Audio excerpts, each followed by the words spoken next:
Hi, this is Travels with Phil, and I am Phil Constantine. On this episode, we are going to New Bedford, Massachusetts, well known for being a whaling spot, but they've done other things such as refinery work and also textile work for some time.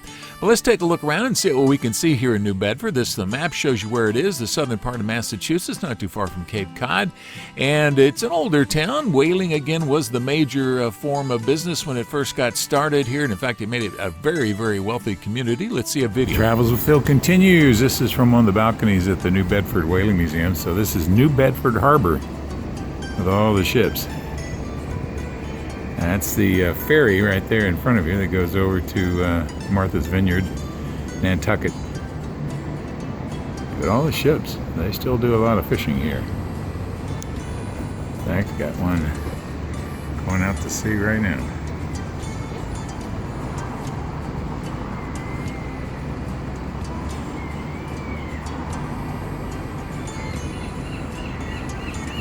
And lots of gulls in the neighborhood. You can tell by the poop on the house, on the rooftops. And it does still have sort of an old town flavor to it. Some of the roads are still cobblestone, or in this case brick. Now this is a Seaman's Bethel. It was sort of made famous in the movie Moby Dick.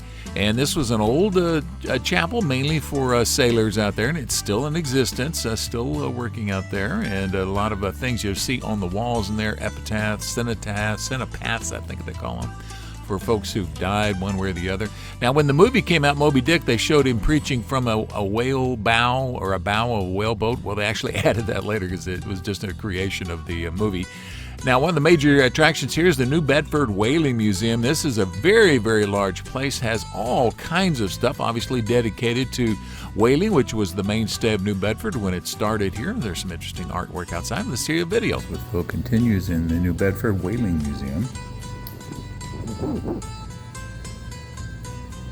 This is a male sperm whale, 48 feet long, approximately 30 years old, washed ashore in Nantucket, 2002. Now, I've never seen a sperm whale out in the ocean. They're being cute, but that gives you a perspective on how big they are. Now, I've seen blues, fins, humpbacks, and grays. Probably saw a minke, but I'm not sure about that one. But if you're interested in whaling, this is definitely the place to go. And they look into all aspects of it. Both the industry, the people, the cultures, the places they went. Lots of whale skeletons around the building out here. And some of the fishing equipment, lots of just different things you can see here. It's well worth the trip if you're at all interested in whaling, even if you're anti-whaling. It gives you some education on what exactly was going on. For a long time, that was the source of oil for North America before petroleum started being developed. And, of course, one of the most famous things about whaling is Moby Dick. That's the first edition. That's Herman Melville. They actually have a special room dedicated to memorabilia artifacts. This is one of his logs from when he actually went out.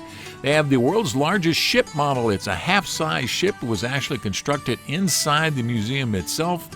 Had a special hall built around where it was going to be, or accommodated. They have some beautiful, beautiful nautical artwork, and there are all kinds of artwork.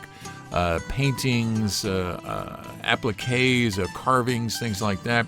So just, some very nice stuff. And what would a sailor be without knots? They have some very nice displays showing all the various kinds of knots. This is the enormous 1,200-foot long panorama of whaling trip. I have another video on that. And speaking of videos, let's see this one on Scrimshaw. Phil continues at the New Bedford Whaling Museum. Scrimshaw is mainly carving on sperm whale's teeth, but whalebone. This is the Scrimshaw room. I mean, look at this. Just quickly.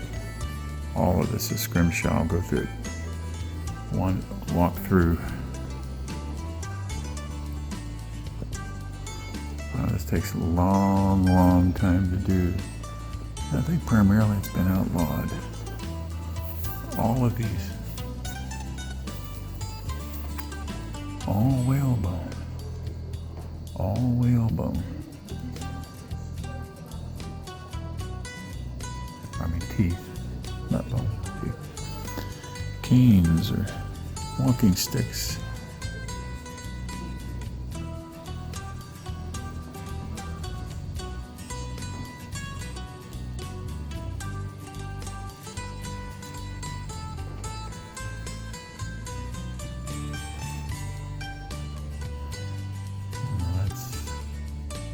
Scrimshopper, that's on abalone.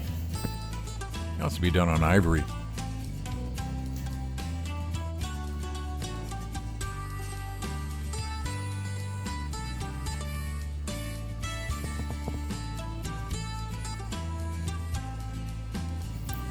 These are corset butts from whalebone.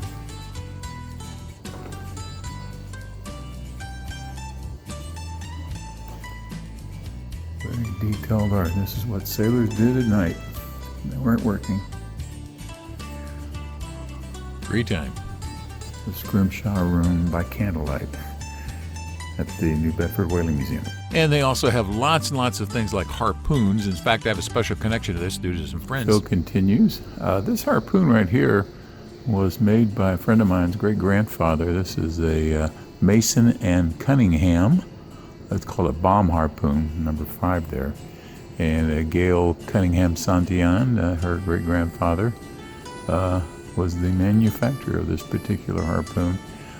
They've got the harpoons sort of blocked off here in the area that they've got the panorama of the whale watching, or the whale expeditions going on. So otherwise I'd be able to get a closer view of it, but that's ancestry goes all over the place here at the New Bedford Whale Museum. Gail and Tim, they let me come in behind some of the slightly closed off area. This long one up here on the right hand side is called a Cunningham darting gun, a 1882 model Patrick Cunningham with a standard toggle harpoon made by James Driggs.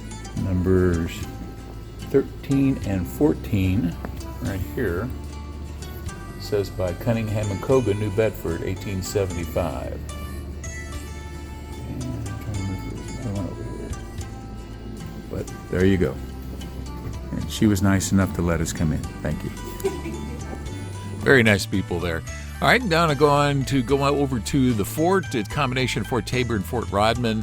And this is something you can also see in New Bedford. They have a glass museum in New Bedford, textile museums, all kinds of stuff out there. Very interesting seaside town along the coastline in Massachusetts. Thank you for watching this video. If you liked it, please give it a thumbs up by clicking on the button below. You're welcome to leave comments below as long as the language is family friendly. And finally, if you'd like to see more of my videos, please subscribe to my channel by clicking the button over on the bottom right-hand corner. Thank you again for watching.